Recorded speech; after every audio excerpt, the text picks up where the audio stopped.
ও মা, কেমন আছো রে মা, তুমি কেমন আছো? বহু বলছেন আব্বাজি আমরা ভালো আছি, আল্লাহ খুব সুখে রেখেছেন, ভালো রেখেছেন। এবারে শ্বশুর বলছেন, ও বহুমা, আমার বেটাকে তুমি কেমন পেয়েছ? স্বামী হিসাবে আমার বেটাকে তুমি কেমন পেয়েছ রে মা? যেটা স্বামী স্ত্রী যেইভাবে জীবনযাপন করে ওইভাবে আমার বেটাকে তুমি পেয়েছ কি পাওনি? আমার বেটা তোমার কাছে ভালো ব্যবহার করছে কি করে না? তোমার দরকার পুরা করে কি করে না? ও বহুমা, আমার বেটা আব্দুল্লাহকে তুমি কেমন পেয়েছ? এখনকার জামানার যদি শ্বশুরেরা যদি এরকম বহুর যদি হাল সমাচার করে নিতে যায় তো ওর পরে গোট্টেকার মানুষ ডেকে বিচার বসিয়ে দিবে, বসাবে না যে ভাই? সুবহান আল্লাহ। বলছে মা, আমার বেটা আব্দুল্লাহকে তুমি কেমন পেয়েছ? বহুর জবাব দেখেন, সুবহান আল্লাহ। বহু বলছেন, আব্বাজি আপনার বেটা খুবই ভালো। কি বলছেন? আপনার বেটা খুবই ভালো, আপনার বেটা নামাজ পড়ে, আপনার বেটা রোজা রাখে, তেলাওয়াত করে, দান সাদকা খায়রাত করে, খুবই ভালো। এবার বলছে মারে, ইবাদত বান্দেগীর দিক দিয়ে আমার বেটা ভালো, তবে তোমার সাথে আমার বেটা কেমন ব্যবহার করে? এবার বহু বলছে, আব্বা গো, কয়েকদিন হয়ে গেল আমাদের বিবাহ হওয়া, আপনার বেটা গোটা গোটা রাত তাহাজ্জুদের নামাজ পড়ে পড়ে রাতটাকে কাটিয়ে দেয়, আর দিনের বেলাতে রোজা রেখে রেখে দিনটাকে কাটিয়ে দেয়। আমি একটা কেমন বেটি ছেলে, আমি একটা কেমন তার স্ত্রী, আজ পর্যন্ত আমার বিছানে এক ঘন্টা পা পর্যন্ত দেয়নি, আমার বিছানে রাত খানটা কাটেনি, আমার হাত খানটা এখন পর্যন্ত ছুঁয়ে দেখেনি। আমি কেমন জিনিস, আল্লাহ আমাকে কেমন চেহারা দিয়েছেন, কেমন সৌন্দর্য দিয়েছেন, আপনার বেটা এখন পর্যন্ত আমাকে দেখেনি, এবং আমার বিছান পর্যন্ত আপনার বেটা আসেনি। আসবে কখন? রাতে নামাজ পড়ে পড়ে রাত কাটাইছে আর দিনে রোজা করছে, তা আসবে কখন? বাপ আমরা রাদিয়াল্লাহু তাআলা আনহু বলছেন, আল্লাহ কি হইল? আমি ভাবলাম যে বেটার যদি বিয়ে দিয়ে দিই তো বহুত দিকে একটু টান থাকবে, আর ইবাদত বান্দেগী হয়তো কম হবে, সেখানে তো যেমন কর তেমনই হইলো। আমাদের মতন তো নয় যে বহু আসতে গেলি সুবহানাল্লাহ দুনিয়াদারি সব খতম, কামও যাবে না খুব আর। আল্লাহুস সামাদ। এবার বাপ তখন চলে গেলেন কার কাছে? নবী মুহাম্মদ সাল্লাল্লাহু আলাইহি ওয়াসাল্লামের কাছে চলে গেলেন। নবীকে ঘটনা বলে দিলেন, নবীজি বিয়ে দেওয়ার আগে আমার বেটা আব্দুল্লাহ রাতে নামাজ পড়তো, গোটা গোটা রাত, আর দিনে রোজা রাখতো। আমি ওর ইবাদত বান্দেগী কিছু কমার জন্য বিয়ে দিয়ে দিলাম, কিন্তু বিয়ে দিয়াও যেমন কার তেমন, বহুর কাছে যেই নে। নবীজি বলছেন, তাই না? তো হ্যাঁ, তো ঠিক আছে, তোমার বেটাকে পাঠিয়ে দিও। বাড়ি এলেন, আয়েশা পরে বলছেন, আব্দুল্লাহ নবীজি তোমাকে ডাক দিয়েছেন। চলে গেলেন। এবার যাওয়ার পর নবীজি বললেন, তুমি বসো আমার কাছে। কত নবীজি জ্ঞানী বুদ্ধিজীবী দেখেন। এবার নবী তাকে বলছেন, আব্দুল্লাহ রে, তুমি কখন কখন ইবাদত করো রে বাবা? দেখেন কত হিকমতের সাথে জিজ্ঞাসা করছেন। বলছেন, আব্দুল্লাহ তুমি কখন কখন ইবাদত বান্দেগী করো? বলছেন, নবী গো, রাতের বেলাতে আমি তাহাজ্জুদের নামাজ পড়ি নবী গো। নবীজি বললেন, তাহাজ্জুদের নামাজ কত লম্বা করে পড়ো? বলছে, নবী গো, এশারের নামাজ পর আমি বিছানায় ঘুমাই না, এশারের নামাজ থেকে নিয়েই ফজর পর্যন্ত আমি নামাজ পড়ে পড়ে পড়ে রাতটাকে কাটিয়ে দিই। আমি গোটা রাতে আল্লাহর 30 পারা কোরআন, 1 ফিরা কোরআন আমি নামাজে শেষ করে দিই। সুবহানাল্লাহ। কত কোরআন পড়েন? বলছেন, নবী গো, ফজর পর্যন্ত আমি তাহাজ্জুদ নামাজে দাঁড় হয়ে হয়ে নবী গো 30 পারা কোরআন আমি নামাজে প্রত্যেক রাতে আমি শেষ করে দিই। আমি প্রত্যেক রাতে রাতে 1 ফিরা করে কোরআন শেষ করি, 1 ফিরা করে কোরআন শেষ করি। এবার আমি বলবো আমার বালাটোল গ্রামের মায়েরা, খালারা, ভাইয়েরাকে, এই নওজওয়ান শোনেন, 30 পারা কোরআন যারা হাফেজ মানুষ কোরআন পড়িবে, যদি তাড়াহুড়া করে কোরআন পড়ে তাহলে মোটামুটি 15 থেকে 20 মিনিট তার আগে কোরআন পড়িতে লেগে যাবে, লাগবে না। আর এমনি সাধারণ মানুষ আধ ঘন্টা, তাহলে যদি আধ ঘন্টার এভারেজে যদি যান, ওরে সুবহানাল্লাহ, কোরআন পড়িতে কত সময় লাগে, লম্বা লাগে, ওতে রুকু আছে, সিজদা আছে। বলছে নবী গো, আমি প্রত্যেক রাতে আমি এক এক ফিরা করে আমি কোরআন শেষ করে দিই। বলছে দিনের বেলাতে, বলছে দিনের বেলাতে প্রত্যেক দিন রোজা করি, 1 মাস তো রোজা করি 1 মাস পর যেগুলা দিন আরো আল্লাহ আমাকে দিয়েছেন বছরে 5টা দিন ছাড়া, ঈদ বকরিদ আর আইয়ামে তাশরিক 3 দিন, 5টা দিন বছরে ছাড়া আমি কোনোদিন রোজা ছাড়ি না নবী গো। এবার নবী যে বলছেন যে মনে মনে যে তুই কত বড় খ্যাপা, হ্যাঁ, রাতের বেলাতে তুই তাহাজ্জুদের নামাজ পড়ে রাত কাটিয়ে দিস, দিনের বেলাতে তুই রোজা করছিস।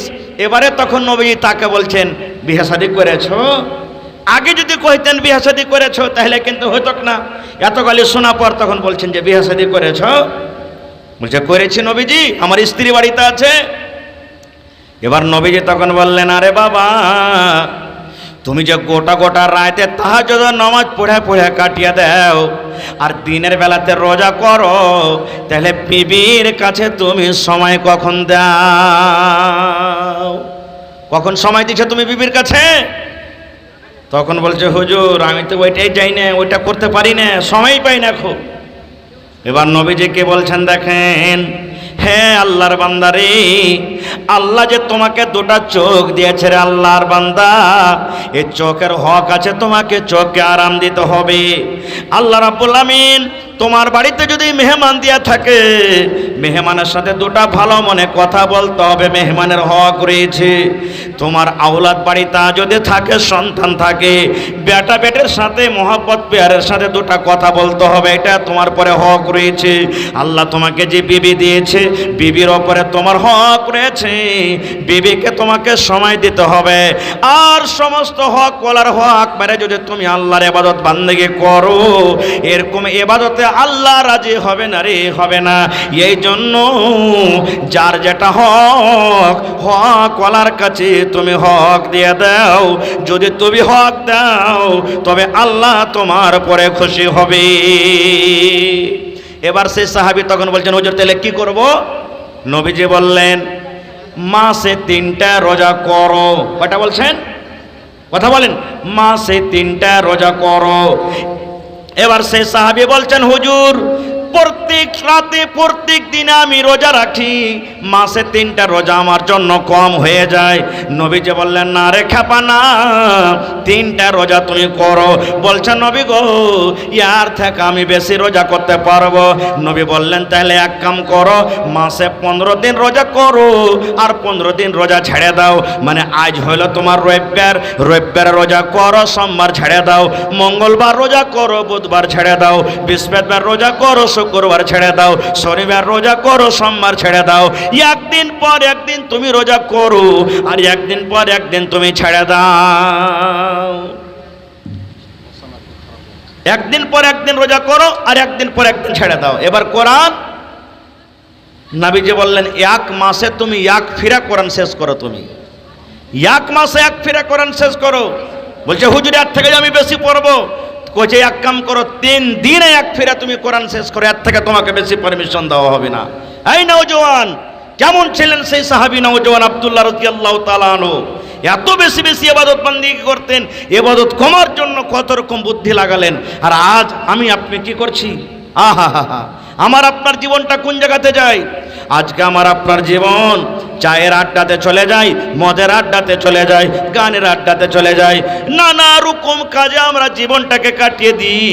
কিন্তু ওরে সুবহানাল্লাহ, আল্লাহর ইবাদত বান্দেগিতে আমরা কাটাতে পারি না। নবী আমার বলেছেন একটা মজার হাদিস শোনেন, ইগতানিম খামসান কাবলা খামসিন। নবী আমার বলেছেন হে নওজওয়ান রে, 5টা জিনিস হারিয়ে যাওয়ার আগে 5টা জিনিসের তুমি কাদার করে নাও। কারণ 5টা জিনিস আল্লাহ তোমার তোমাকে দিবে। যখন তুমি 5টা জিনিস পাইয়া নিবে, আর ওই 5টা জিনিস যখন তোমার হাত থেকে চলে যাবে, লাখ লাখ খরচ করতে গেল আর তুমি তাকে ঘুরিয়ে পাবে না।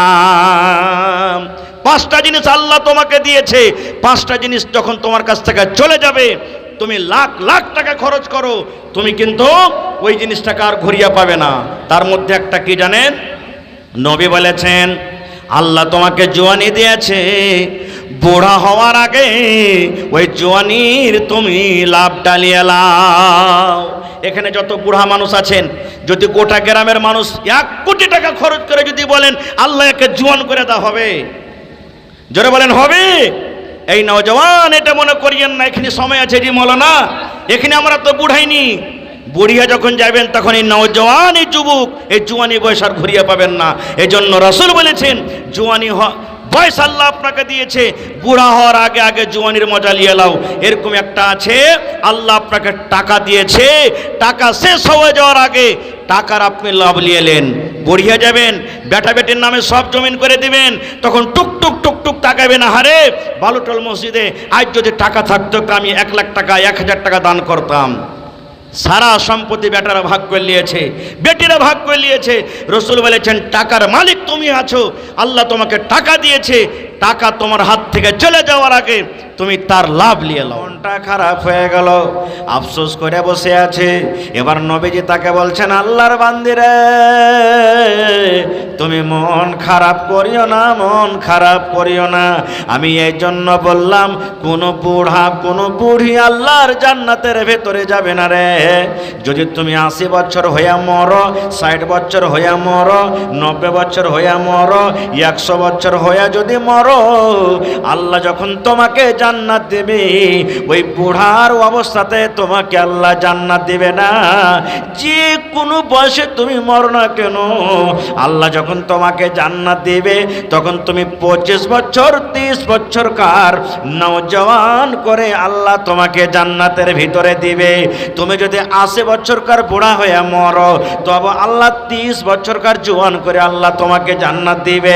তুমি যদি 100 বছরকার বুড়া হয়ে যদি মরো, তবে আল্লাহ তোমাকে 30 বছরকার জওয়ান করে আল্লাহ জান্নাতে দিবে। এই জন্য নবী বললেন কোন বুড়া এবং কোন বুড়ি আল্লাহর জান্নাতের ভিতরে যাবে না। নারে তাকবীর। তাহলে কথাটা বুঝে নিলেন? এবার বলবেন হাজি মৌলানা তাহলে আল্লাহ বুড়া বুড়ি করে কেনে জান্নাতে দিবে না, নওজওয়ান করে কেনে জান্নাতে দিবে? তাহলে আপনাকে একটা উদাহরণ দিচ্ছি। পেয়ারা খেয়েছেন? পেয়ারা, মাশাআল্লাহ, কে দিলে এটা? কাসিমের মা 2000 টাকা দিলেন, মাশাআল্লাহ। আমি জানছি, আমি কয়েকবার এখানে আরো এসেছি, এখানকার মানুষ খুব দানি গো, মায়েলোক মদলোক সবাই দানি। আল্লাহ সামাদ, জান থেকে বেশি দান করছে, না হলে এত বড় মসজিদ কি খাড়া হয়? সুবহানাল্লাহ। লেখা রাখেন না, আমি পরে দোয়া করছি। পেয়ারা মানে সুফরিয়াম, সুফরিয়াম বুঝেন তো ভাই? সুফরিয়াম কড়া না নরম? জোরে বলেন। সুফরিয়াম সবাই জানছেন, বিচ্ছি চাওয়া যাবে না নাকি? এবার একটা বুড়া মানুষ, ওকে আপনি তানবীরের মা তানবীরের স্ত্রী মিলে 1000 টাকা লেখা রাখেন। এবার যখন জান্নাতে যাবেন, দাঁত উঠে গেছে সব বুড়াতিকালে, আর আল্লাহ যদি সুফরিয়াম খাইতে দিয়ে দেয়, ঝামেলা লাগবে না? লাগবে না? জোরে বলেন, লাগবে না? লাগবে না? এবার জান্নাতের ভিতরে চলে গেলেন, এরকমই কড়া জিনিস আল্লাহ আপনাকে খাইতে দিয়ে দিলে, সেপ দিয়ে দিলে খাইতে, ওকে মাকে দাঁত চলে গেল, আর পারবো না খেতে। আল্লাহ তো বলছেন জান্নাতে কোনো রকমেরই কষ্ট হবে না, জান্নাতে মানুষ কষ্ট পাবে না কো, জান্নাতে মানুষ বুড়াবে না, লাখে ফুটা আসবে না, গতর ঘামবে না খো, মানুষ জোয়ান হয়ে থাকবে, একবারে সুন্দর হয়ে থাকবে, সর্দি লাগবে না, খাসি হবে না, পেশাব হবে না, পায়খানা হবে না, কিচ্ছু হবে না। কবেন হাজি মৌলানা এখন চাটি বেশি খেয়ালি তো খালি লেট্রিনের পিঠে ধরে থাকতে হবে, তো অত অত জান্নাতে আল্লাহ খাই দিবে, তো কোনটায় যাবে? ও করে একটা ঢেকুর উঠবে না, সব শেষ, পেশাব পায়খানা করতে যেতে হবে না জান্নাতে। তাহলে এই হাদিস থেকে আমরা কি বুঝতে পারলাম? যে আল্লাহ তাবারাক ওয়া তাআলা যখন কোনো মায়েলোককে কোনো মদলোককে জান্নাতে দান করবেন, যদিও বুড়িয়া মরে তোকে আল্লাহ নওজওয়ান করে জান্নাতে দেবেন। তাহলে জওয়ানের কত দাম আল্লাহর কাছে, কত দাম! সুবহানাল্লাহ। আর একটু আগে চলেন, আল্লাহ রাসূল সাল্লাল্লাহু আলাইহি সাল্লাম কিভাবে ইবাদত করতেন, বান্দেগি করতেন। আজকে আমরা মুসলমান 5 ওয়াক্তের নামাজ পড়িতে পারি না। কত ভাই আছেন যে জুম্মার দিন জুম্মা খানটাও পড়িতে পারে না। কত ভাই আছে যে ঈদ বকরিদের দিনও ঈদ বকরিদের নামাজটা পড়িতে পারি না। 5 ওয়াক্তের নামাজ দূরের কথা, এরকম আছে না নেই ভাই দুনিয়াতে? ওরে সুবহানাল্লাহ, আমার আপনার নবীর অবস্থাকে দেখেন। নবী আমার রাতের বেলাতে ইবাদত করতেন, বান্দেগি করতেন, তাহাজ্জুদের নামাজ পড়তেন। কে? আমার আপনার নবী, নবী মুহাম্মদ সাল্লাল্লাহু আলাইহি সাল্লাম রাতের বেলাতে তাহাজ্জুদের নামাজ পড়তেন। আমার মায়েরাকে বলবো, ভাইরাকে বলবো, তাহাজ্জুদের নামাজ পড়েন রে বন্ধু।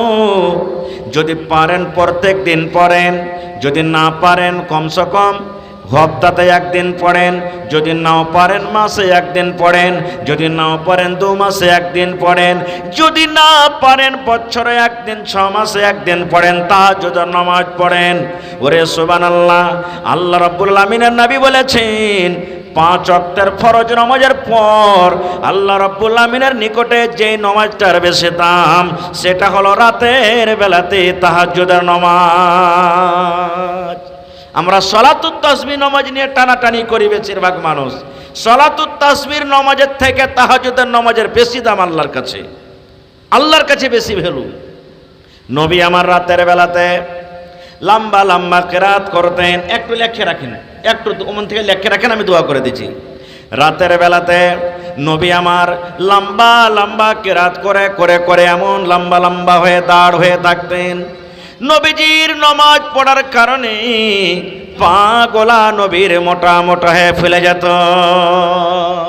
যারা জেনারেলে সাফার করছেন ট্রেনে দেখবেন টিকিট পাননি, খালি পাটনার দিল্লি যায় দেখেন, আর যদি গাড়িতে ভিড় থাকে 4 ঘন্টা 5 ঘন্টা খালি খাড়িয়া থাকেন, যদি লেটরিংয়ে জায়গা পায় তো ওখানে যেয়ে বসবে, আর পা চলে না রে ভাই। যারা সাফার করছে তারা জানছে, হয়েছে কি হয় না ভাই, একবারে পা ফেলে দিচ্ছে। নবী আমার রাতের বেলাতে তাহাজ্জুদের নামাজ পড়ে পড়ে পা গোলা মোটা মোটা হয়ে ফেলে যেত। আল্লাহ নবীর কষ্ট দেখে নবীর বিবি মা আয়েশা রাদিয়াল্লাহু তাআলা আনহা নবীকে বলছেন, নবী গো, আল্লাহ আপনার আগে কারো গুনাহ মাফ করে দিয়েছেন, আল্লাহ পিছে কারো গুনাহ মাফ করে দিয়েছেন। আগে যেগুলা যদি গুনাহ হয়ে থাকে সেটাও মাফ, আর জীবনে যতদিন বেঁচে থাকবেন নবী গো সব গুনাহ মাফ। আগে কারো গুনাহ মাফ, পিছে কারো গুনাহ মাফ। তবে রাতের বেলাতে এত লম্বা লম্বা কিয়াম করে কেন নামাজ পড়েন, এত লম্বা লম্বা কেরাত করে কেন নামাজ পড়েন? আল্লাহ নবী গো রাতের বেলাতে নামাজ পড়ার কারণে আপনার পা দুখান মোটা মোটা হয়ে ফুলে যায়। আল্লাহ রাসূলের স্ত্রী মা আয়েশা বলছেন, হুজুর আল্লাহ আপনার আগে কারো গুনাহ মাফ করেছেন, পিছে কারো গুনাহ মাফ করেছেন, এত কেন কষ্ট করছেন আপনি? নবী আমার কি জবাব দিয়েছেন জানেন? রে আমার সাহাবীরা, আল্লাহ যে আমার আগে কারো গুনাহ মাফ করে দিয়েছেন, আল্লাহ যে আমার পিছে কারো গুনাহ মাফ করে দিয়েছেন, তবে শুনে রাখো আন আকুনা আবদান শাকুরা, আমি কি আল্লাহর শুকরগুজার বান্দা হব না? আল্লাহ যে আমার আগে কারো গুনাহ মাফ করেছেন, পর কারো গুনাহ মাফ করেছেন, তবে কি আমি আল্লাহ রাব্বুল আমিনের শুকরগুজার বান্দা হব না? হায়রে আমার নবী রাতের বেলাতে তাহাজ্জুদের নামাজ পড়ে পড়ে পা মোটা মোটা করে ফুলিয়ে দিয়েছেন। আর আজকে যদি ইমাম সাহেব খালি তারাবির নামাজে 4 আয়াত বেশি পড়ে দেয়, নামাজ পড়া পর শুরু হয়ে গেল, মৌলবীরা বসে বসে খাইছে, তো এরাকে কাম কাজ দিনের বেলাতে করতে হয় না, তারপরে লম্বা শুরু করছে তো শুরু করে চলেছে। এই নওজওয়ান, আপনার কত দাম? কোরআন মাজিদ একটা সূরা আছে সূরাতুল কাহফ, যারা কোরআন পড়িতে জানছেন দেখবেন কোরআন মাজিদে 15 পারার লাস্টে একটা সূরা আছে সূরাতুল কাহফ। যদি সূরাতুল কাহফ প্রত্যেক জুমাতে আপনি পড়িতে পারেন, প্রত্যেক জুমার দিন সূরাতুল কাহফ যদি তেলাওয়াত করেন, দাজ্জালের ফিতনা থেকে আল্লাহ আপনাকে বাঁচিয়ে রাখবে এবং আল্লাহ আপনার বাড়িতে রহমত বর্ষিত করবে। সুবহানাল্লাহ। প্রত্যেক দিন মানে প্রত্যেক জুমাতে, প্রত্যেক জুমার দিন সূরাতুল কাহফ পড়বেন। 15 পারার শেষ দিকে আছে। ওই সূরাতুল কাহফে 7টা নওজওয়ান আর একটা কুকুরের ওয়াক্য বয়ান করা হয়েছে। ছেড়ে দেন, জ্বালায়েন না, মশা লাগে না, ওদিকে জ্বালান। 7টা নওজওয়ান, ভালো করে শুনবেন, আর একটা কুকুরের বয়ান করা হয়েছে কোরআন মাজিদে সূরাতুল কাহফে। এক বাদশা ছিল, বাদশার নাম দাকিয়ানুস। বাদশার নাম কি? দাকিয়ানুস। বাদশা নিজে খোদা দাবি করেছিল যে আমি হলাম আল্লাহ। যে বাদশাকে আল্লাহ মানত বাদশা ওকে ছেড়ে দিত, আর যে বাদশাকে আল্লাহ না মনে করত ওকে বাদশা কি করত? কাতাল করে দিত। কথাটা বুঝতে পারলেন তো? দাকিয়ানুস এক বাদশা, ও নিজে খোদা দাবি করেছিল, আল্লাহ দাবি করেছিল। যে ওকে মানত খোদা আল্লাহ, ওকে ভালোবাসত, ছেড়ে দিত, ওকে রাজ্যে জায়গা দিত। আর যে ওকে খোদা না মনে করত বাদশা ওকে কাতাল করে দিত। এরকমই সমাজের মধ্যে কি একরকম লোক আছে ভাই? সমাজের মধ্যে একরকম মানুষ আছে, কেউ ভালো আছে, কেউ মন্দ আছে। কেউ যদি ইবাদত না করছে ফিরভি লোকটা কিন্তু ভালো, জায়েজ না জায়েজ বুঝতে পারছে। আর কেউ এমন আছে যে নমাজ রোজা সব করছে কিন্তু খালি গ্রামে খালি ফিতনা করে বেড়াবে খালি, এরকমও সমাজে কিছু লোক আছে। তো 7টা লোক, 7 নওজওয়ান, ওরা তখন মনে মনে কইছে, হারে বাদশাহ যে কইছে যে আমাকে আল্লাহ মনে কর, তো ও কেন করে আল্লাহ হইতে পারে রে? আমরা যেমন মানুষ ও মানুষ, আল্লাহ ওকে নেই বাদশাহ করতেছে, ও ধনী মানুষ বাদশাহ হয়ে গেছে, ও আল্লাহ কেমন করে হবে? না, ওকে আল্লাহ মনে করবো না, ওকে মারবো না, আল্লাহ। কাকে আল্লাহ মানবি? 7টা নওজওয়ান এক অপরকে বলছেন, আল্লাহ হলো ওই আমার, যে আল্লাহ আমাকে জন্ম দিয়েছেন, যে আল্লাহ আমাদেরকে মরণ দিবেন, যে আল্লাহ আমাদেরকে রুজি দেয়, যে আল্লাহ আমাদেরকে বেমারি দেয়, যে আল্লাহ বেমারি থেকে ভালো করে, যে আল্লাহ মানুষের হাসি মুখে কান্না দিতে পারে, যে আল্লাহ কান্না মুখে মানুষের হাসি দিতে পারে, যে আল্লাহ গোটা পৃথিবীর মালিক, তাকে আমরা আল্লাহ মনে করব, তারই ইবাদত বান্দেগি করব। কিন্তু আমরা এই দাকিয়ানুস বাদশাকে আমরা খোদা মানব না। 7 নওজওয়ান একজোট হয়ে গেল। এবার আস্তে আস্তে করে খবর যেতে যেতে যেতে যেতে যেতে বাদশার কানে চলে গেল। हकीकत छुप नहीं सकती बनावट के उसूलों से, खुशबू आ नहीं सकती कागज के फूलों से। हकीकत যেটা হবে ছুপবে জি ভাই, ছুপবে না কোনোদিন, কোনোদিন হकीकत ছুপবে না। খো আস্তে আস্তে করে করে করে করে বাদশার কানে কথা চলে গেল। বাদশা জানেন, বলছে কি হয়েছে? বলছে আপনার রাজ্যের ভিতরে 7টা নওজওয়ান আছে, ও আপনাকে আল্লাহ মানে না, ও আপনাকে আল্লাহ মানে না। বাদশাহ বলছে তাই নাকি? না তো হ্যাঁ। ধর বেটারাকে লিয়ে কিনা ধরে আমার সামনে। 7 নওজওয়ানকে হাজির করে দেওয়া হলো। এবার বাদশাহ বলছেন, এরে নওজওয়ান, তুমি কি তোমরা কি আমাকে আল্লাহ মানো না, আমাকে ভগবান মানো না, আমার পূজা করবে না? 7 নওজওয়ান একজোট হয়ে বলছেন, না তোমাকে মানবো না, তোমাকে আল্লাহ মানবো না। তুমি হলে একটা মানুষ, মানুষ কোনোদিন আল্লাহ হতে পারে না। লম্বা ঘটনা ছোট করে বলছি। বলছে তুমি মানুষ, কেমন করে তুমি আল্লাহ হয়ে গেলে? তোমাকে আমি আল্লাহ মনে করি না। বাদশাহ বলছে শোনো, আমার রাজ্যের ফরমান, যে আমাকে খোদা না মানে ওকে আমি কাতাল করে দিচ্ছি। তোমরাকে আমি একদিন সময় দিনু, তোমরা বুঝা সুঝা করো গা, যাও। তারপরে তোমরা যদি আমাকে স্বীকার না করো আল্লাহ বলে, তোমরাকে আমি জবাই করে দেবো, কাতাল করে দেবো। এই 7টা নওজওয়ান বাদশার কাছ থেকে যেতন বলছে, ভাইরে এখানে আর থাকা হবে না, আমাদের এই দেশ থেকে আমরা পালিয়ে যাব। বলছে কোথায় পালাবি হে? বলছে ওইখানে পাহাড়ে একটা গার আছে, খাল আছে, খালে লুকিয়ে যাব, চল। কোরআনের কথা বলছি, বিশ্বাস না হয় সূরাতুল কাহফ খুলে দেখে নেবেন আপনি। 7টা নওজওয়ান একটা কুকুরকে সাথে করে এবার যেতে লাগলেন ওই খালটাতে, যে খালে চলে গেলেন, যাকে আসহাবে খাল বলা হয়েছে, আসহাবে কাহফ বলা হয়েছে। খালটাতে শুতে গেলেন। ওরে আল্লাহ, যেমনই খালে শুতে যাওয়া, আল্লাহ রাব্বুল আমিন তাদেরকে খালে নিন দিয়ে দিলেন। তারা কিন্তু খালে যেমনই শুতে গেল, নিন চলে গেল। কতদিন নিন পাড়লে শোনেন, কতদিন নিন পাড়লে? আল্লাহর কোরআন বলছেন, একদিন নয়, 2 দিন নয়, 3 দিন নয়, 5 দিন নয়, 1 বছর নয়, 2 বছর নয়, 3 বছর নয়। ওরে সুবহানাল্লাহ, 300 বছর পর্যন্ত আল্লাহ রাব্বুল আমিন সেই খালে তাদেরকে নিন দিয়ে দিলেন। কত বছর বলেন ভাই? 300 বছর, আর একটা রওয়ায়াতে আছে 309 বছর। 300 বছর কিংবা 309 বছর কার জন্য আল্লাহ সে খালের ভিতরে তারাকে শুতিয়ে দিলেন। সুবহানাল্লাহ। শুতে নিন চলে গেল ওরা। মেলায় ঘটনা মাঝে মাঝে আরো আছে, আমি ওদিকে বলবো না। এইবারে তারা ঘোড়া খোঁজা করতে লাগলো, দেখ 7 নওজওয়ান কোন দিকে পালাইলো, 7 নওজওয়ান কোন দিকে পালাইলো, খুঁজ। বাদশার ফরমান জারি হয়ে গেল। কিন্তু আল্লাহ যাকে বাঁচিয়ে রাখবে তাকে মারতে পারবে কে হুজি ভাই?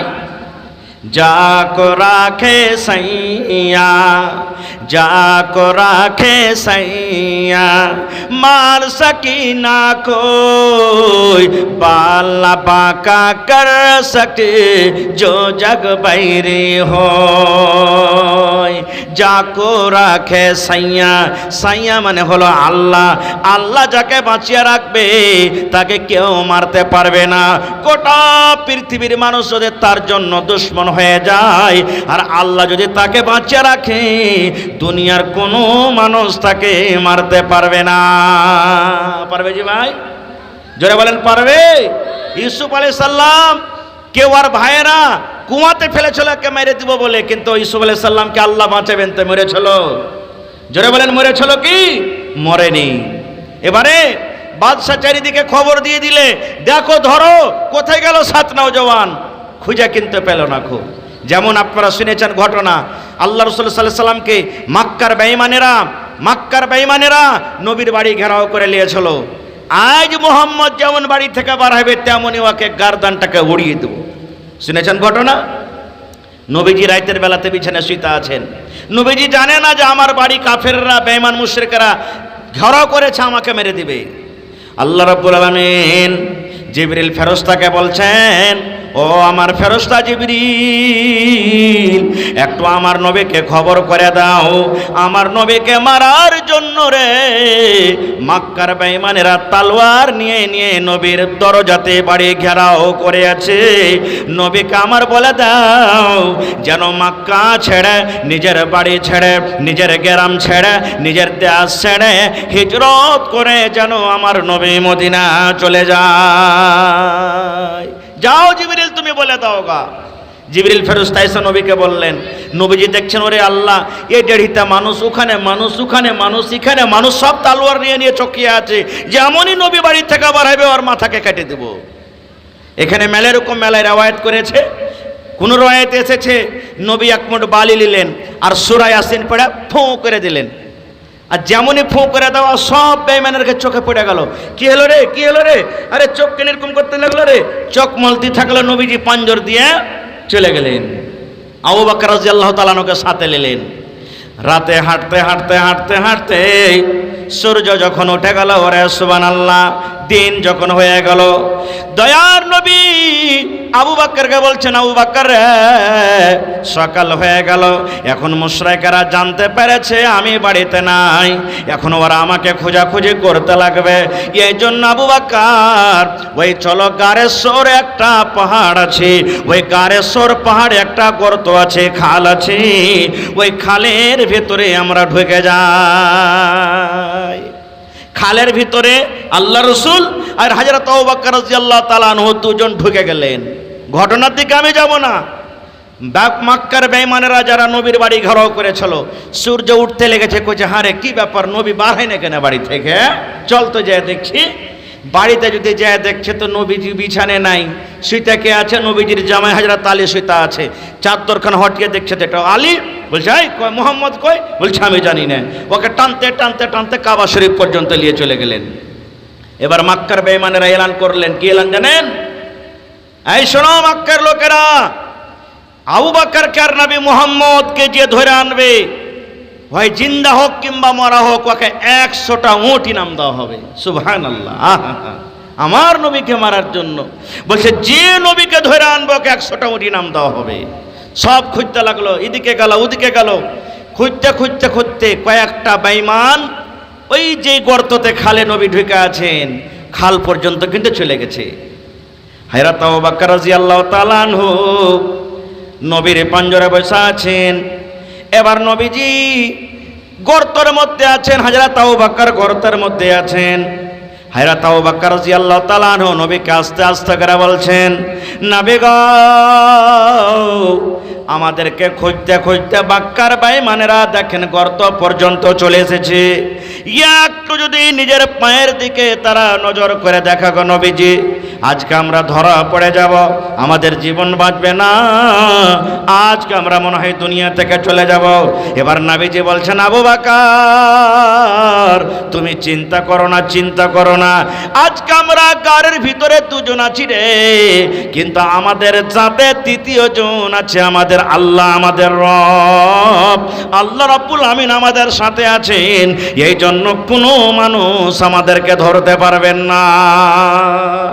তারা পুরাতন গর্ত বলে খোঁজাখুঁজি না করে ঘুরে চলে গেলেন। তা আল্লাহ যাকে বাঁচাবেন তাকে কেউ মারতে পারবে ভাই? ঠিক ওই আসহাবে কাহাফের 7 নওজওয়ান 300 বছর গর্ততে থাকলেন, আল্লাহ তারাকে নিন দিয়ে দিলেন। মোটামুটি 7টা 8টা বেলার সময় ঢুকছে। আর যেদিন 300 বছর পর যেদিন চেতন হলো, সেদিন মোটামুটি 3টা 4টার সময় ঢুকেছে। 7টা 8টার সময় বেলাতে সকাল, আর যেদিন উঠছে 300 বছর পর সেদিন 3টে 4টে বেলার সময়। ওরা তখন এরকমভাবে চোখ মলছে আর কয়েছে, ইয়া তো জলদি আমাদের নিন ভেঙে গেল রে ভাই। কি বলছে? ইয়া তো তাড়াতাড়ি নিন ভেঙে গেল রে ভাই। কেউ বলছে একদিন শুয়ে থাকনু, দেখেন, কেউ বলছে 2 দিন শুয়ে থাকনু, কেউ বলছে না রে খেপা না, 1 বেলা শুয়ে থাকনু, আর একজনা বলছে না রে ভাই না, 1 ঘন্টা তো আমরা শুয়ে থাকনু। 2 গ্রুপ হয়ে গেল। মানে ওয়ার্কে খেয়াল যে 8টাতে ঢুকেছি আর এখন আসরের টাইমে জাগনু, তো মনে হয় 1-2 ঘন্টায় শুতনু। কিন্তু আল্লাহ তাবারাক ওয়া তাআলার কারিশমা দেখেন, আল্লাহ দুনিয়ার মানুষকে মেসেজ দিতে চাইছেন, দেখো 300 বছর শুতে থাকলো ওখানে, ওকে পোকাতে খেলে না, রুয়ে খেলে না, কিছুতে খেলে না, যেমন সহি সালম মানুষ ঢুকে চলো ওরকম হয়ে আছে। আমি আল্লাহ ক্ষমতা রাখি কিয়ামতের দিন যারা মরছে ওরাকে জিন্দা করবো। এক পয়েন্ট এখানে শিখতে পারলেন। এবার তার কাছে যখন পালিয়ে যায়, তখন ওর কাছে চাঁদের কিছু টাকা ছিল। 7টা লোকের মধ্যে একটা লোক কইছে, এক কাম কর, পেট আছে তো খাইতে হবে, একটা সিক্কা গালা বাহির করে দিয়ে দেখছে যা তো দোকান পাশের থেকে কিছু নিয়ে গে, কিন্তু হ্যাঁ হুঁশিয়ারির সাথে বাজার করবি রে ভাই, আমরাকে কেউ না দেখতে পায়, না ধরতে পারে, না তো যে ডরে এখানে পালিয়ে এসেছি, আর যদি আবার ধরা পড়ে যায় আর জবরদস্তি আমরাকে বলে যে তোরা নিজের দিনকে বাপদাদার দিনের ভিতরে ফের চলে, তোরা কালেমা ছেড়ে দে, দিন ছেড়ে দে, তাহলে আমাদের কষ্ট করা কিন্তু বেকার হয়ে গেল। এই জন্য হুঁশিয়ারির সাথে থাকবি। এবার আপনাকে বলি, নোটবন্দি কোন সালে হয়েছিল?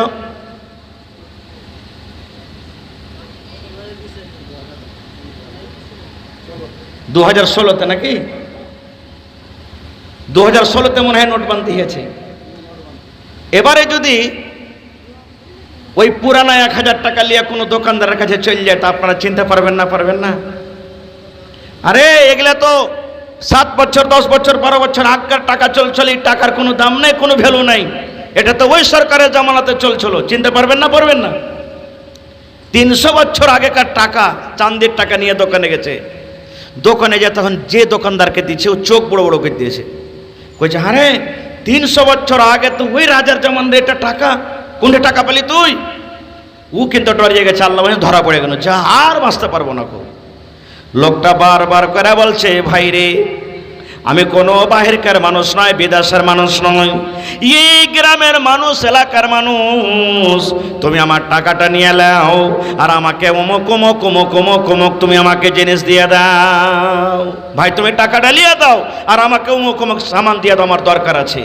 ওই দোকানটা তখন আর একটা দোকানের কাছে চলে গেছে, ভাই দেখ দেখ দেখ দেখ, আরে অমুক জামানার বাদশার দেখো টাকা এরা এনেছে, এরা মনে হয় টাকাটা পড়ে পেয়েছে মনে হয়।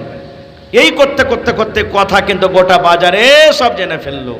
আস্তে আস্তে করে বাদশার কানে চলে গেল ওই জামানাতে যে বাদশা ছিল, কিন্তু ওইটা বাদশা খুব নেককার ছিল ভাই। 300 বছর পর যেটা বাদশা হয়েছে ওইটা বাদশা কিন্তু খুব নেককার ছিল। এবার তখন বাদশা তখন বলছে যে তোমাদের আরো 6 জন কই? বলছে অমুক গাঁরে ওরা ঢুকে আছে, লুকিয়ে আছে। বলছে চলো তো ওখানে। ওরে সুবহানাল্লাহ, তারা হাঁটতে হাঁটতে হাঁটতে কার পর্যন্ত চলে গেলেন। এবার তাদের সাথে কথাবার্তা বললেন।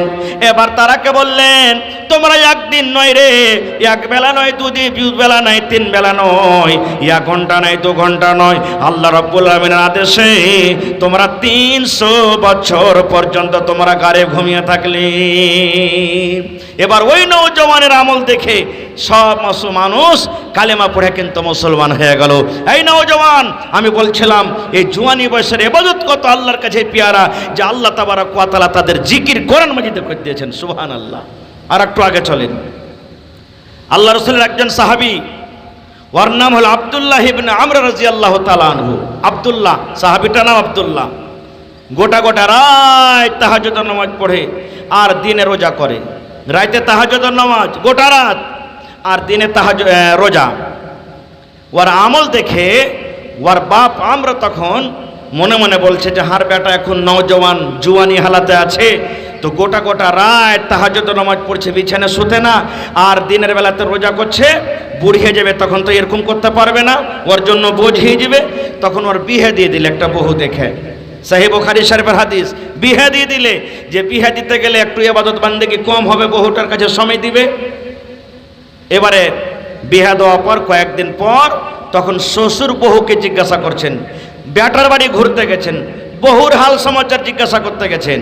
বহুকে বলছেন, কি বলছেন, মান বলার মেলায় কথা ছিল, কিন্তু সময়টা কেমন কেমন করছে, এই জন্য আমি শেষের দিকে 10 থেকে 15টা মিনিট আপনাদের কাছে আর নেব। ভাই আমার, আলহামদুলিল্লাহ, আমার আগে আপনারা দান করলেন যে যা পেরেছেন। শেষের বেলাতে আল্লাহর কোন এমন একটা বান্দা আছেন, 9টা খিড়কি আছে, স্টিল লাগবে মনে হয় নাকি মামু? মোটামুটি কত খরচ পড়বে একটা খিড়কিতে যেগুলা লাগাতে চাইছেন? 10,000 মোটামুটি, গড় গড়ানি 10,000। আছেন আল্লাহর কোনো বান্দা, আল্লাহর কোনো বান্দি, মায়েরা খালারাকে বলবো, যদি হার মা খালারা 2 টাকার ছাগল দিয়ে দেয় তো হয়ে যাবে ইনশাল্লাহ। 1 টাকার খিড়কি, 1 টাকার যদি ছাগল দিয়ে দেয় তো হয়ে যাবে ইনশাআল্লাহ তাআলা। তা আমি 10টা মা খালাকে বলছি, 1 টাকার ছাগল দিতে পারবেন না? যে ছোট হোক, বড় হোক, খাসি হোক, পাঁঠি হোক, গলার পান হোক, এখানটা যদি বালিগালা কেউ দিয়ে দিতে পারে তো ইনশাল্লাহ সবটি খিড়কি লেগে যাবে। কিন্তু হ্যাঁ, মেলা জায়গাতে জালসাতে বালি পাওয়া গেছে, এখানেও তো মেলা এরকম গহনা পাওয়া গেছে। দেখি কোনো মা খালা দাদি নানি আছে, বয়স বুড়া হয়ে গেছে, মুরলি ছেলে পিলে ভাগ করে নিয়ে নেবে, না দিয়ে আল্লাহর ঘরের জন্য দিয়ে দেব। তো দেখি 9টা মানুষকে এমন আছেন ভাই, 1 টাকার খিড়কি গেছিলেন তো আপনি 10,000, 9 থেকে 10,000 টাকার টাকা লাগবে। দেখি বিসমিল্লাহ করেন তো আমার হাতে। আল্লাহর কোনো বান্দা আছেন এবং 30টা পাংখা এখনো মসজিদে কম আছে, 1 টাকার পাংখা। সুবহানাল্লাহ। নমাজ পড়বেন, নমাজিরা নমাজ পড়বে, আপনি ব্যবস্থা করে দিলেন, ইনশাআল্লাহ খুশু খুজুর সাথে নমাজ পড়বে, আল্লাহ আপনাকে নেকি দান করবেন। তো আমার কাছে কিছু দান এসেছে, আমি দোয়া করছি, আবদার রাখলাম, মায়ের লোকের তরফ থেকে হোক, মরদ লোকের তরফ থেকে হোক, 9টা লোকের কাছে 1 টাকার খিড়কির দাম মোটামুটি 9 থেকে 10,000। জীবনে কত টাকা আসছে, কত চলে যাচ্ছে, আপনার দেওয়া টাকাতে খিড়কি লাগবে।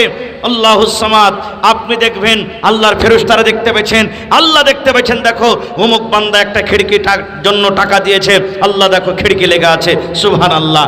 তো আব্দুল বারিক পিতা রেহসান 400 টাকা, কাসিমের মাতা 2000 টাকা, মাশাআল্লাহ। তানবীরের মা না বিবি 1000 টাকা, আচ্ছা তানবীরের মা এবং বিবি মিলে 1000 টাকা, মাশাআল্লাহ।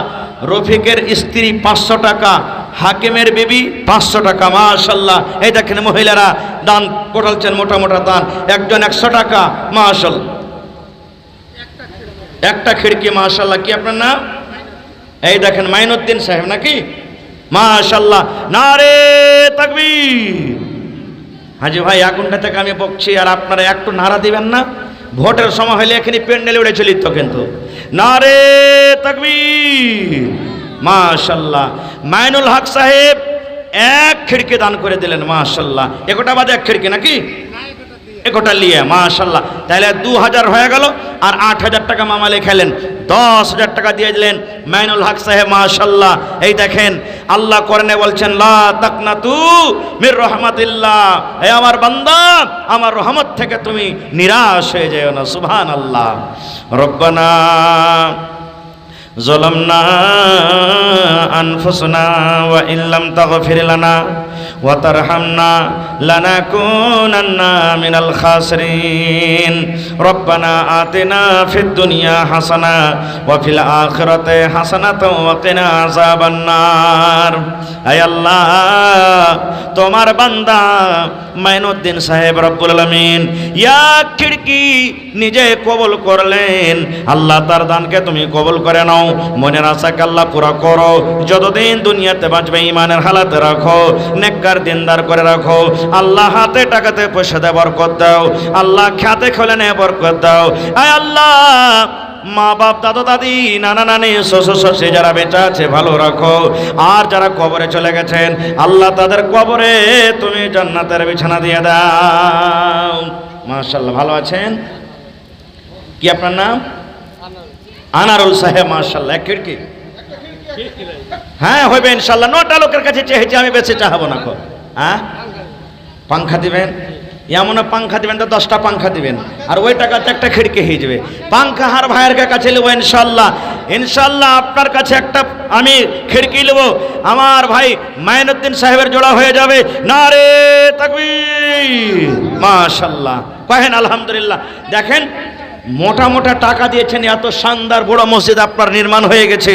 আল্লাহ তাআলা আপনার জান্নাতে ইনশাআল্লাহ আপনার জন্য ঘর বানিয়ে দেবে। আল্লাহ রাসূলের হাদিস, যে আল্লাহর ঘর বানাবে আল্লাহ তাআলা তার জন্য জান্নাতে ঘর বানিয়ে দেবেন। জীবনে কত টাকা আসার যাইছে, মোটা টাকার এইটাই দান বেজে গেছে আপনার। একটা আলহামদুলিল্লাহ খিড়কি আপনি কইছিলেন আল্লাহর রাস্তে। পাংখা জি পায়েন আলহামদুলিল্লাহ, দেন আল্লাহর রাস্তে। দেখেন আছে বলে চাহাচ্ছি, এক সময় এক টাইম আছে যে হয়তো আপনি দিতে পারবেন না। খো জি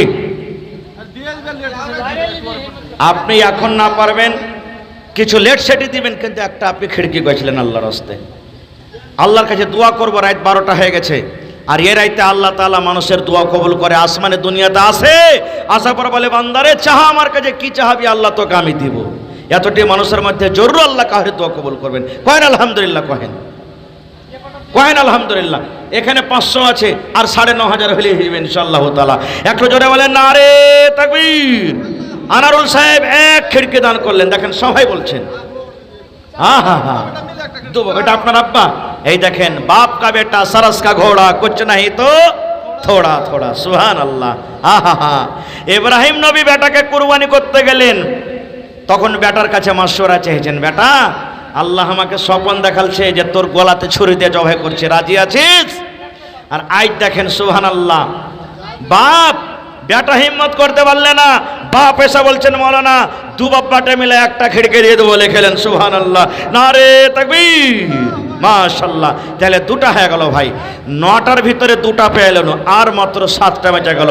ইনশাআল্লাহ পুরা হবে।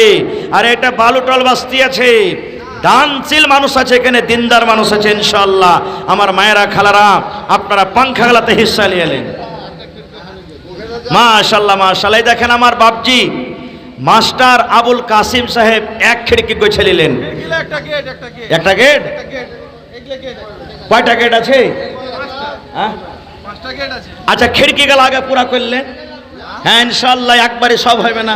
হ্যাঁ খিড়কি গেল ইনশাআল্লাহ খলে খলে হয়ে যাবে। তো হার মামু মাস্টার আবুল কাসিম সাহেব এক খিড়কি দিয়ে দিলেন। নারে তাকবীর। 9টাতে 3টা হয়ে গেল, বাঁচলো কত ভাই? 6টা, আর 6টা ইনশাআল্লাহ। আইবেরি সাহেব চলে এসছে নাকি? হ্যাঁ হ্যাঁ ওই আকলে পারবে, একটা বিহের দাম তো লাগবে ওকে। হ্যাঁ সুবহানাল্লাহ। হ্যাঁ তো খুবই চেনে। হ্যাঁ জি জি জি। তো কটে জি না না খিড়কি গেলা গেছে, 2 মিলে দিয়ে দেন। হ্যাঁ দেখেন হেলাল মানে চাঁদ। আপনার নাম কি না ভুলে গেছি? মুখতার আলম। মুখতার আলম আর হেলাল ভাই মিলে এক খিড়কি দিয়ে দিলেন। নারে তাকবীর, চারটা হয়ে গেল। মাশাআল্লাহ। দেখেন মাইনুদ্দিন সাহেব একটা, আনারুল ভাই এবং তার আব্বা মিলে একটা, দুটা, মামু মাস্টার কাসিম সাহেব একটা, তিনটা, হেলাল আর ভাই মুখতার আলম একটা, চারটে হয়ে গেল। মাশাআল্লাহ। আর 5টা বেজে গেছে। নওজওয়ান, আল্লাহ যৌবন কাল দিয়েছে, এই জওয়ানি কালের মজা নিয়ে এলেন। সুবহানাল্লাহ। রব্বানা ظلمنا أنفسنا وإن لم تغفر لنا وترحمنا لنكونن من الخاسرين ربنا آتنا في الدنيا حسنة وفي الآخرة حسنة وقنا عذاب النار। হে রব্বুল আলামিন, 4 জন বান্দা তোমার রব্বুল আলামিন 4টা খিড়কি আল্লাহ কবুল করেছেন। আল্লাহ তাদের দানকে তুমি কবুল করে নাও। মনের আশাকে আল্লাহ পুরো করো। হাতে টাকাতে সাথে বরকত দাও আল্লাহ, খেতে খোলেনে বরকত দাও, বাড়ি ঘরে তুমি সুখ শান্তি দাও, বেটা বেটে ছেলে মেয়ে বিবে বাচ্চাকে আল্লাহ ভালো রাখো। এই আল্লাহ, মা বাপ দাদা দাদি নানা নানি শ্বশুর শাশুড়ি যারা বেঁচে আছে ভালো রাখো। আল্লাহ জি, যারা কবরের ভিতরে চলে গেছেন তাদের কবরে তুমি জান্নাতের বিছানা দিয়ে দাও। দুনিয়ার খবর পাওয়া যায়, কিন্তু কবর একটা এমন দেশ, কবর একটা এমন দুনিয়া, কবর একটা এমন জায়গা, আজ পর্যন্ত কবরের কোনো খবর এলো না। আল্লাহ তাদের কবরে জান্নাতের বিছানা দিয়ে দাও। আল্লাহ, একজন তোমার বান্দি 2000 টাকা আমার হাতে জমা করেছেন। আল্লাহ 2 লক্ষ টাকা মনে করে কবুল করো। আল্লাহ মনের আশাকে পুরো করে দাও। আল্লাহ জি, আত্মীয় স্বজন যারা কবরে চলে গেছেন তাদের কবরে তুমি জান্নাতের বিছানা দিয়ে দাও। রব্বানা তাকাব্বাল মিন্না ইন্নাকা আনতাস সামিউল আলিম। আমিন সুম্মা আমিন। আহা, সুফিয়ানা নামে দেখো বান্দি যে তোমার 500 টাকা দিল জলসার মাঝার। ও গো আল্লাহ দয়াময় তুমি রব্বানা মাফ করে দাও আল্লাহ জীবনের গুনাহ। আমিন। 1 2 3 4 5 6 কে দিলে? উকিল সাহেব মাশাআল্লাহ। মামু ভালো আছেন? মাশাআল্লাহ মাশাআল্লাহ। হার মামু সব দিনই দে আলহামদুলিল্লাহ। হ্যাঁ, এই যখন ছাতের সমাতে এসেছ তখনই মনে হয় গিট্টি কি ভালো কি যে দিয়েছিল মনে পড়ে না। তো হার মামু উকিল সাহেব আজ কি দেবেন? দুটা খিড়কি ছাড়তে হবে না। একটা না না, দুটা লেও না, দুটা লেও পারবে। দুটা লেও না। 3000 আছে এখানে। আর 7000 আপনার কাছে আলাগ নেব না?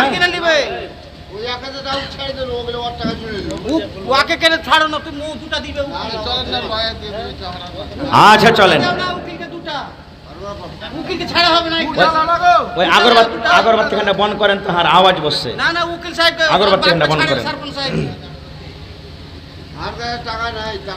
তো।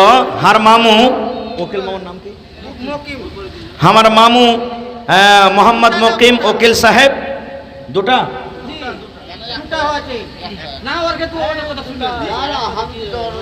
তো এক কাম করে না, তুমি যা পারবে তা দাও। উকিল সাহেবকে দুটা লিখো। আমি দিয়েছি পয়সা, তুমি যতদূর পারবে দিছো। আচ্ছা চলেন, ফের দিবে ইনশাআল্লাহ নাকি?